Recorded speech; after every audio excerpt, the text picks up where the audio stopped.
নমস্কাৰ, মই প্ৰাঞ্জল স্বাগতম জনাইছোঁ তেজছ লাইফৰ আজিৰ সন্ধিয়াৰ বাতৰিলৈ। মৈৰাবাৰীত কিশোৰক অমানৱীয় নিৰ্যাতনৰ অভিযোগ। ৰূপৰ চেইনক কেন্দ্ৰ কৰি 14 বছৰীয়া কিশোৰগৰাকীক নিৰ্যাতন। ঘৰৰ দৰ্জা ভাঙি ঘৰৰ পৰা জোৰকৈ উলিয়াই আনিছিল কিশোৰজনক। গৰুৰ পঘাৰে বান্ধি দলবদ্ধভাৱে নিৰ্মমভাৱে প্ৰহাৰ কৰাৰ লগতে গৰম লোহা গাত লগাই অমানৱীয়ভাৱে নিৰ্যাতন চলোৱাৰ অভিযোগ উত্থাপন। মৈৰাবাৰী আৰক্ষীৰ দ্বাৰা উদ্ধাৰ নিৰ্যাতিত কিশোৰজনক। মোবাইলৰ কেমেৰাত বন্দী সমগ্ৰ ঘটনাৰ একাংশ। চাওঁ আহক মৰিগাঁৱৰ পৰা আমাৰ সাংবাদিক মকিবুদ্দিন আহমেদে পঠিওৱা এক প্ৰতিবেদন।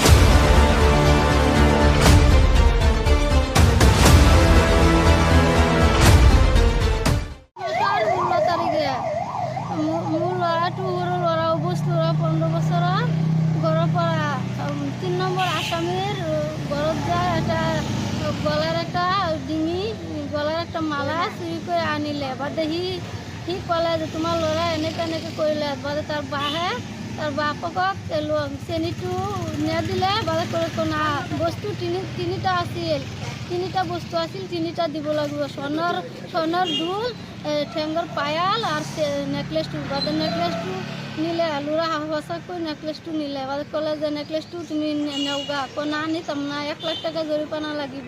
বাদে কৈছে যে ল'ৰাৰ বাপক কৈছে যে আমি দুখীয়া মানুহ কেনেকৈ দিম, আমি দিবৰ পাইতাম না। বাদে জৰিমনা দেনা দেখি 1 তাৰিখে ঘৰৰ পৰা আহি দৰ্জা মৰ্জা ভাঙি মোক মাৰিলে, ছোৱালীক মাৰিলে, মাৰি মোক বনেক মাৰিলে, মাৰি ছোৱালী ল'ৰাটো নি তাৰ ৰাস্তাত ফাৰ্ষ্টত বান্ধিলে নাৰিকল গাছত, বাদে বান্ধিছে লোহা কাৰেণ্টৰ খুঁটাত ৰাস্তাত। বাদে ইয়াৰ পৰা হেঁচাই ঘৰত নিছে, নেহাৰে লোহা পুৰি ঠেঙত চুৱাই দিলে। দিয়া ল'ৰাটোক যেনি মাৰপিট কৰিব উচিত ইমানখিনি মাৰপিট কৰিলে। কোনে কোনে মাৰিলে? ৱাহিদুৰ 1 নম্বৰ হৈছে ৱাহিদুৰ, 2 নম্বৰ হৈছে ফাৰুক, 3 নম্বৰ হৈছে হাফিজুৰ, 4 নম্বৰ হৈছে ৰবিফুল। আৰ মাইকীজনী ল'ৰাটোৰ ডিঙিত ধৰিলে বেগম কুলচুম বিবি। দুজনে? মাইকী দুজনে? মাইকী দুজনে। মৈৰাবাৰী তাৰাত মই অনুৰোধ জানাইছোঁ, মোৰ উচিত বিচাৰ লাগে। মোক মাৰা, ছোৱালী মাৰা, ল'ৰাক মাৰা, আমাৰ ল'ৰা অবুজ 15 বছৰৰ ল'ৰা। আপোনাৰ তাত আমি অনুৰোধ জনালোঁ। ডিম বজাৰ গৈছোঁ, ডিম বজাৰ গ'লে মোৰ ঘৰৰ পৰা ফোন মাৰিছে। ফোন মাৰি কৈছে যে ল'ৰাটো নিবলৈ আহিছে। কোনে আহিছে? এই ফাৰুক আহিছে, ৱাহিদুল আহিছে আৰু ছাৰটাৰ নাম হৈছে হাফিজুল আহিছে। আহি পেলাই কৈ আছে ক'ত আছে? আমাৰ ছোৱালীটো কৈছে ঘৰত আছে। তাৰ পৰা লৈ তাক টানি হেঁচাই নি তাক পূৰা কাৰেণ্টে খুঁটাত বান্ধিছে। বান্ধি পেলাই ৰছী দি পেলাই বান্ধি কেনেকৈ মাৰিব লাগে তাক এনেকৈ মাৰিছে। মাৰি পেলাই লাষ্টত এই জুই লগাই দিছে, কাৰেণ্ট লোহা পুৰি জুই লগাই দিছে। লগাই পেলাই আকৌ কৈ আছে তোক বাপক 1 লাখ টকা দিয়া নাই, এতিয়া কেনেকৈ শাস্তি দিব লাগে চা, চোৰৰ শাস্তি কেনেকৈ দিব লাগে। চেইনটো আমি তাক কোৱাৰ লগে লগে চেইনটো আমি 16 তাৰিখে নি পেলাই তাক দিলোঁ। সি কৈছে নহ'ব, আৰু 1 লাখ টকা দিব লাগিব। তাৰপিছত আমি ভাবিছোঁ যে না এইটো সঁচা না, এইটো মিছা ঘটনা, সিহঁতে তাক দিব লাগে। মানে দালালকেইটা মানে দিয়া নাই কাৰণে মানে এনেকৈ শাস্তি দিলে। কেই তাৰিখৰ ঘটনা? এইটো 16 তাৰিখৰ ঘটনা। 16 তাৰিখে চুৰ কৰিছিল আপোনাৰ ল'ৰাটো? কৰিছিল, মানে কৰি পেলাৰ পিছত আমি বস্তুটো লৈ গৈছোঁ। নি পেলাই দি দিছিলে? দি দিছিলোঁ। তেওঁলোকে বস্তুৰ লগত আৰু 1 লাখ টকা দাবী কৰিছিলে? দাবী কৰিছে। পিছত যেতিয়া আপোনাৰ ল'ৰাটোক ধৰি নিছে কেই তাৰিখে নিছে? এইটো 1 তাৰিখে নিছে। 1 তাৰিখে? 1 তাৰিখে নি পেলাই মোৰ ঘৰৰ পৰা নি পেলাই চেৰচাই নি পেলাই মানে পূৰা মাৰধৰ কৰিছে। ছোৱালীটোকো মাৰিছে, মাইকীজনীও মাৰিছে, 3টা মানুহ আছিল। পূৰা বেয়াকৈ মাৰধৰ কৰিছে। এই ঘৰৰ পৰা আহি পেলাই মানুহটোকেইটা মানে দৰ্জা টৰ্জা ভাঙি এই ফাৰুক ওয়াহিদুল এই আৰটাৰ নাম না কি আছিল এইটো হাবিজুৰ তাত নি পেলাই কাৰেণ্টৰ খুঁটাত বান্ধি কেইজনে যে মাৰিছে মানে সেইটো আৰু ক'ব নোৱাৰোঁ আমিতো ডিংগত আমি চব্জি বেপাৰ কৰোঁ তাতে খবৰ পালোঁ যে এনেকৈ শাস্তিটো পূৰা মাৰি আছে তে আমাৰ ইয়াত থাকিবলৈ মানে নিদিয়ে মানে আমাৰ অলপ মাটি লৈছিলোঁ যে এই ৰাস্তাৰ কাৰণে মুজিবুৰে মানে কৈ দিছে যে এইটো কেনেকৈ মাৰিব লাগে ভালকৈ মাৰিবি মানে এনেকুৱা ধৰণে মাৰিবি আৰু আমাৰ মাইকীজনী মাৰিলে ছোৱালীকো মাৰিলে মোৰ মাইকীজনী বনি আহিছিল বনিব মাৰিলে এনেকৈ পূৰা শাস্তিতে মাৰিলে আৰু কেইটাক বিচাৰ দিলোঁ কেনেকৈ বিচাৰ ল'ব লাগে আপুনি তদন্ত কৰি ভালকৈ বিচাৰটো আমাৰ লাগে ড্ৰাগছৰ বিৰুদ্ধে কঠোৰ শিৱসাগৰ আৰক্ষী ড্ৰাগছ ব্যৱসায়ীৰ বিৰুদ্ধে একশ্যন মুডত শিৱসাগৰ জিলা প্ৰশাসন প্ৰগতি চাৰিআলিৰ কুখ্যাত ড্ৰাগছ মাফিয়া নুৰেদা বেগমৰ ঘাটিত চলিল প্ৰশাসনৰ অভিযান কাৰ্যবাহী দণ্ডাধীশ মিত্ৰাবিন্দা গগৈৰ নেতৃত্বত আৰক্ষীৰ বৃহৎ দলৰ দ্বাৰা চূৰ্ণ বিচূৰ্ণ ড্ৰাগছৰ ঘাটি জেঙনিকটীয়া যুৱ ক্লাব যুৱ সমাজ আৰু মছজিদ পৰিচালনা সমিতিয়ে চিনাক্ত কৰিছিল কুখ্যাত ড্ৰাগছ মাফিয়া নুৰেদা বেগমৰ ড্ৰাগছৰ ঘাটি শিৱসাগৰ জিলা আয়ুক্তক ৰাইজৰ স্মাৰক পত্ৰ চাওঁ আহক শিৱসাগৰৰ পৰা আমাৰ সাংবাদিক অপৰ্ণা ভৰালীয়ে পঠিওৱা এই প্ৰতিবেদন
ডিচি ছাৰলৈ একচুৱেলি জনগণকেইটা ৰাইজৰ ফালৰ পৰা এখন পাব্লিক পেটিশ্যন আহিছিলে এই আমাৰ লাষ্ট কেইদিনমান যোনখিনি আমাৰ ড্ৰাগছৰ এগেইনষ্টত যোনখিনি পুলিচৰ ফালৰ পৰা অভিযান চলি আছিলে সেই তাৰ জৰিয়তে তাৰ লগতে মানে কিবা এটা ইনভলভমেণ্ট আছিলে বুলি কমপ্লেইন আহিছিলে সেইকাৰণে আমি আজি আহি পেলাই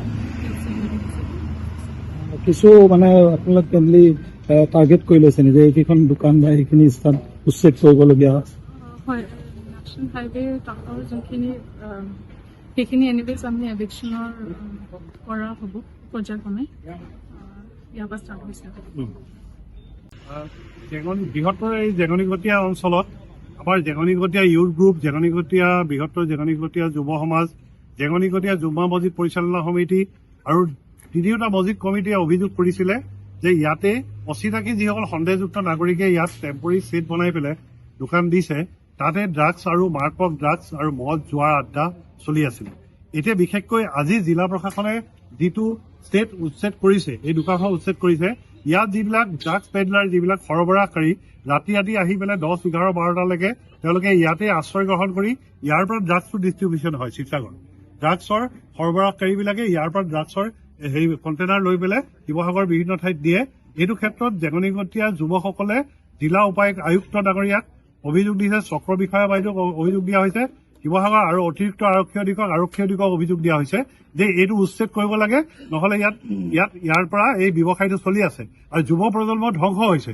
সেয়েহে জিলা প্ৰশাসনে শিৱসাগৰ জেঙনিকটীয়াৰ ৰাইজৰ প্ৰতি গুৰুত্ব দি আজি এই উচ্ছেদ অভিযান চলাইছে। আৰু উচ্ছেদ অভিযান চলোৱাৰ কাৰণে আমি সমগ্ৰ জেঙনিকটীয়া অঞ্চলৰ ৰাইজ আৰু যুৱ সমাজৰ ফালৰ পৰা শিৱসাগৰ জিলা প্ৰশাসন আৰু আৰক্ষী প্ৰশাসনক আমি ধন্যবাদ জ্ঞাপন কৰিছোঁ। মানুহবোৰ ক'ৰ হয়? আৰু এই মানুহবিলাক নামনি অসমৰ পৰা অহা সন্দেহযুক্ত নাগৰিক। এই আমাৰ স্থানীয় কিছু লোকে ভাড়াঘৰত আশ্ৰয় দিছে আৰু আশ্ৰয় দিয়াৰ লগতে এই সন্দেহযুক্ত নাগৰিকক স্থানীয় কিছুমান লোকে ৰক্ষণাবেক্ষণো দিছে। আমি অভিযোগ কৰিছো স্থানীয় হিচাপে। আৰু সেই আজি যিখিনিক উচ্ছেদ কৰা হৈছে তেওঁলোক জেঙনিকটীয়া ৰাইজৰ ভাড়াঘৰতে আছে, তেওঁলোকক আমি আঁতৰাবলৈ কৈছো। তেওঁলোকে কিন্তু অপৰাধীক ৰক্ষণাবেক্ষণ দিয়াহে দেখা গৈছে। সেইকাৰণে জেঙনিকটীয়াত এখন ডাঙৰ সভা কৰি সেই মালিকসকলকো আমি সকীয়াই দিছো যে ভৱিষ্যতে অপৰাধীক যাতে ৰক্ষণাবেক্ষণ নিদিয়ে, যদি দিয়ে জিলা প্ৰশাসনে তাৰ ওপৰত ব্যৱস্থা কৰিব আৰু আমি তাৰ লগত থাকিম। বগাহাটীত পৰিণত বাক্সাৰ জালাস্থিত জল জীৱন আঁচনি 2019 চনতে শুভাৰম্ভণি কৰা আঁচনিখনৰ জৰিয়তে এটুপিও বিশুদ্ধ খোৱাপানী নোপোৱাৰ অভিযোগ ৰাইজৰ। বিষয়া কৰ্মচাৰীসকলে বিনা পৰিশ্ৰমেৰে দৰমহা লৈ থকাৰ অভিযোগ উঠিলেই বিভিন্ন অজুহাত দেখুৱাই বিষয়া কৰ্মচাৰীয়ে। চাওঁ আহক আমাৰ ষ্টাফ ৰিপৰ্টাৰ প্ৰাঞ্জল দাসে বজালিৰ পৰা পঠিওৱা এই প্ৰতিবেদন।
হয়, মই জালাহৰে এজন স্থায়ী বাসিন্দা।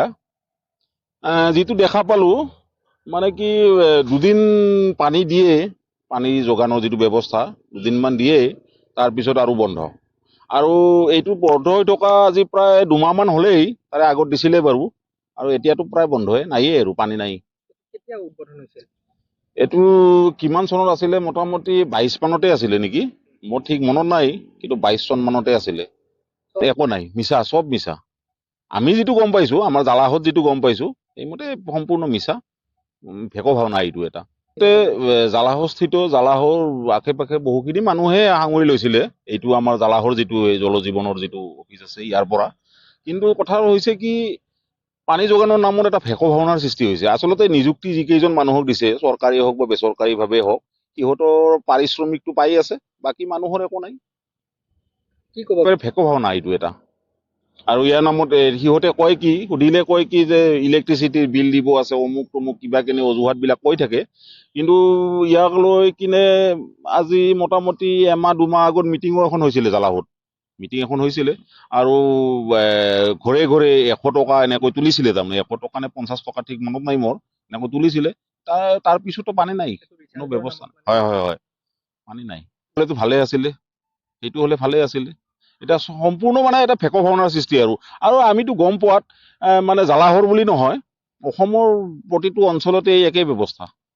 কি বিচাৰিব সংবাদ? আমি আহ্বান জনাম কি সংবাদ মাধ্যমক, বিশেষকে আমাৰ মুখ্যমন্ত্ৰী মহোদয়ক, যে এইটো যাতে এটা সুন্দৰভাৱে প্ৰতিফলিত কৰে, যিটো জল জীৱনৰ যিটো শ্লোগান দিয়ে তেখেতসকলে বা ৰাইজক লৈ কি দেহাঙুৰি।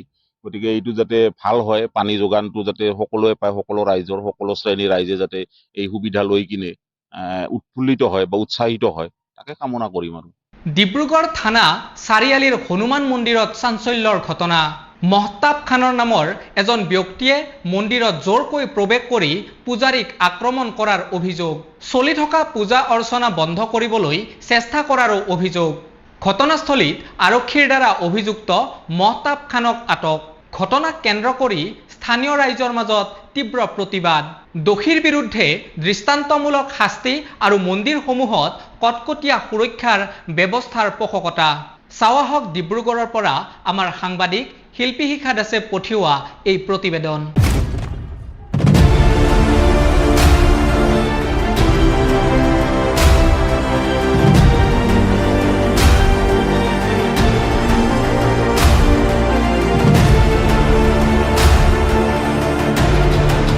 চলিব মন্দিৰৰ প্ৰতি আদি আক্ৰমণ নচলিব।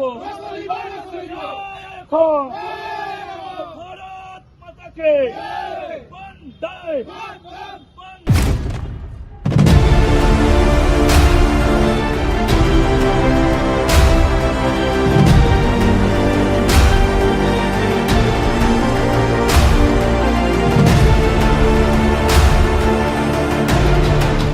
हनुमान मंदिर में तो मुस्लिम आदमी घुस के चारों राउंड मार करके और उसके बाद डेंगी पर कम से कम 10 बार मारा है। यहाँ पर मार करके बोलता है कि मंदिर में पूजा नहीं होगा, मूर्ति पूजा नहीं होगा, यहाँ पर मंदिर बंद करो। मार करके बाहर में निकल गया। इतना इतने चोट लगा है, कहने मन का 30 साल हो गया, 35 साल हो गया, डिब्रूगढ़ ऐसा कभी नहीं। तो गेट भी बंद किया था क्या मंदिर? गेट भी बंद कर दिया था, गेट बंद था और मारा भी। तो आज तक कभी ऐसा नहीं हुआ। अभी होगा अभी और थाना में पुलिस सब लेके गया है, लोग लेकर अंदर में बैठाया है सब। देखिए अब क्या होता है, बता क्या करेंगे हमसे, क्या कहेंगे।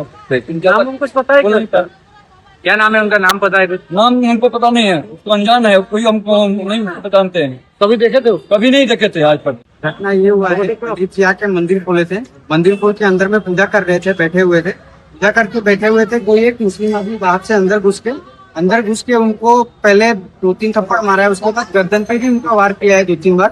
वार करने के बाद अंदर का जो मंदिर का गेट है, वो मंदिर का गेट भी बंद कर दिया। गेट बंद करके उनको बोल रहे हैं मतलब पूजा नहीं होगा यहाँ पे, किसी भी मूर्ति का पूजा नहीं करने देगा, वगैरह वगैरह बहुत से बात उनको बोला है। तुम देखेगा क्या हम क्या कर सकते हैं बोल, ऐसा बोल के। और वो बाद में पुलिस आया, पुलिस आके उनको ले गई।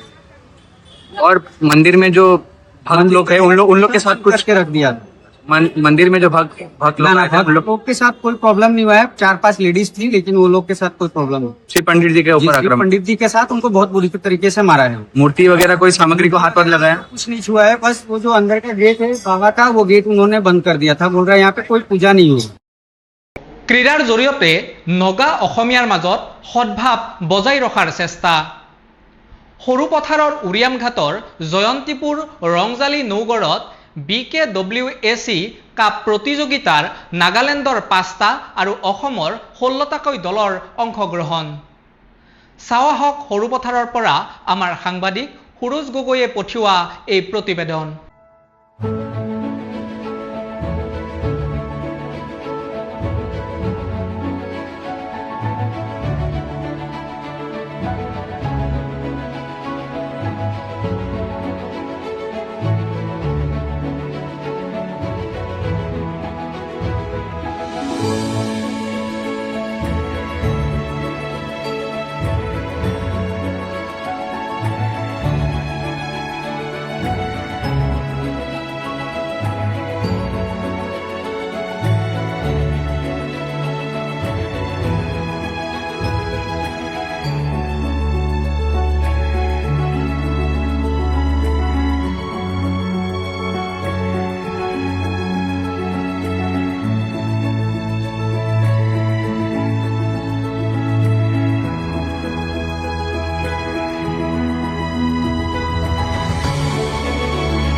আমাৰ সীমান্তৰ উৰিয়ামঘাটৰ পৰা সীমান্তৰ জয়ন্তীপুৰত বড়ো কছাৰী ডেভেলপমেণ্ট কাউন্সিলৰ উদ্যোগত আৰু UBPৰ সহযোগত যি ফুটবল প্ৰতিযোগিতা হৈছিল, এই ফুটবল প্ৰতিযোগিতাৰ চূড়ান্ত খেলত উপস্থিত থাকোঁ আৰু 5,000তকৈ অধিক দৰ্শক আজি ইয়াত সমবেত হৈছে। খুব সুন্দৰ পৰিৱেশ, সকলোৱে এখন খুব ভাল ফুটবল খেল উপভোগ কৰিবলৈ আহিছে। মই দুয়োটা দলক শুভেচ্ছা দিছোঁ, লগতে উদ্যোক্তাসকলক বিশেষভাৱে ধন্যবাদ জনাইছোঁ, কাৰণ ফুটবলৰ এনে পৰিৱেশ সৃষ্টি কৰি এই অঞ্চলটোত এটা সম্প্ৰীতিৰ বাৰ্তাও সৃষ্টি কৰিছে। কাৰণ আজি ফাইনেল খেলত এটা দলৰ প্ৰায় সকলো খেলুৱৈ নাগালেণ্ডৰ খেলুৱৈ আৰু ইটো দল আমাৰ স্থানীয় খেলুৱৈ। গতিকে ক্ৰীড়াই এক সমন্বয় সৃষ্টি কৰে আৰু এই খেলৰ দ্বাৰা এটা সমন্বয় হৈছে। মই উদ্যোক্তাসকলক ধন্যবাদ জনাইছোঁ আৰু সকলোকে শুভকামনা জনাইছোঁ। বড়ো কছাৰী সাহিত্য সাহিত্য পৰিষদৰ সহযোগত বড়োচা ক্লাব কাংকেকে বড়ো লাইব্ৰেৰী আৰু ধনশ্ৰী বড়ো ৱেলফেয়াৰ এছ'চিয়েশ্যনৰ যুটীয়া উদ্যোগত উৰিয়ামঘাটৰ ৰংজালী নগৰ জয়ন্তীপুৰ ষ্টেডিয়ামত যোৱা 24 জুনৰ পৰা ফুটবল খেলে ইয়াত অনুষ্ঠিত কৰিছিল। আৰু এই ফুটবল খেলত নাগালেণ্ডৰ প্ৰায় 5টা টীম আৰু বাকীখিনি আমাৰ সৰুপথাৰ অঞ্চলৰ সৰ্বমুঠ 21টা টীমে অংশগ্ৰহণ কৰিছিল। আৰু আজি আমি ইয়াৰে চূড়ান্ত খেল ইয়াত অনুষ্ঠিত হৈছে লতাপুৰ বনাম মিছামাৰী ফুটবল একাদশৰ মাজত। আৰু এই ফুটবল খেলটো আমি বড়ো কছাৰী সাহিত্য সাহিত্য পৰিষদে বা BKWC ফুটবল কাপ নামেৰে ইয়াৰ নামাকৰণ কৰি খেলুৱাবলৈ আমি যত্ন কৰিছিলোঁ, যাতে এই অঞ্চলৰ খেলুৱৈসকলে খেলৰ এটা পৰিৱেশ পায় আৰু ৰাইজেও খেলৰ এটা আনন্দ লাভ কৰিব পাৰে। কি কাৰণত যে উৰিয়ামঘাট অঞ্চলটো এই ফুটবলৰ বতৰত এটা খেলৰ প্ৰতি বহুত মানুহৰ আগ্ৰহ। ইয়াৰ প্ৰতিটো গাঁৱতে খেলপথাৰ আছে, খেলুৱৈ আছে আৰু বিগত দিনবিলাকতো এই অঞ্চলৰ খেলুৱৈসকলে শ্ৰেষ্ঠতা অৰ্জন কৰিবলৈ সক্ষম হৈছে। মই ভাবোঁ সীমান্ত অঞ্চলত যিহেতু আমাৰ সঘনাই অসম আৰু নাগালেণ্ডৰ ৰাইজৰ মাজত ভুল বুজাবুজিৰ সৃষ্টি হয়, এই খেলৰ যোগেদি আমি এটা বন্ধুত্বপূৰ্ণ ভাৱটো কিছু হ'লেও আগুৱাই নিব পাৰিছোঁ বুলি মই ভাবিছোঁ। আৰু ভৱিষ্যতৰ দিনেও খেলৰ যোগেদি বা সাংস্কৃতিক যোগেদি এই অঞ্চলত আমি শান্তিপূৰ্ণ যাতে মিলাপ্ৰীতিৰে সীমান্ত অঞ্চলত বাস কৰিব পাৰে, তাৰে আমাৰ এই উদ্দেশ্য। গতিকে ভৱিষ্যতৰ দিনতো মই বড়ো কছাৰী সাহিত্য সাহিত্য পৰিষদৰ পৰা এই খেলটো যাতে প্ৰতি বছৰে অনুষ্ঠিত কৰিব পাৰে, তাৰ কাৰণে বড়োচা ক্লাবত এটা অৰ্থৰ সহযোগ আগবঢ়োৱাৰ কথা মই কৈছোঁ। গতিকে ইয়াত আজি আমাৰ বিধায়ক মহোদয়ে সুন্দৰভাৱে ষ্টেডিয়াম বা গেলাৰী নিৰ্মাণ কৰি এটা খেলৰ পৰিৱেশ ৰচনা কৰি দিছে। গতিকে বিধায়ক মহোদয়কো মই ধন্যবাদ জনাইছোঁ। আৰু আজিৰ খেলতো তেখেতে মুখ্য অতিথি হিচাপে থাকি খেলুৱৈসকল তথা ৰাইজক খেলৰ সম্পৰ্কত তেখেতে বক্তব্য ৰাখি আমাক অনুপ্ৰেৰণা দিছে। তাৰ বাবে বিধায়ক মহোদয়ক মই ধন্যবাদ জনাইছোঁ। আৰু সকলোকে ইয়াত শান্তিপূৰ্ণভাৱে যোৱা 24 তাৰিখৰে আজিলৈকে 10টা দিন যি সহযোগ আগবঢ়ালে খেলুৱৈ তথা ৰাইজক মই এই সহযোগতে ধন্যবাদ জ্ঞাপন কৰিলোঁ।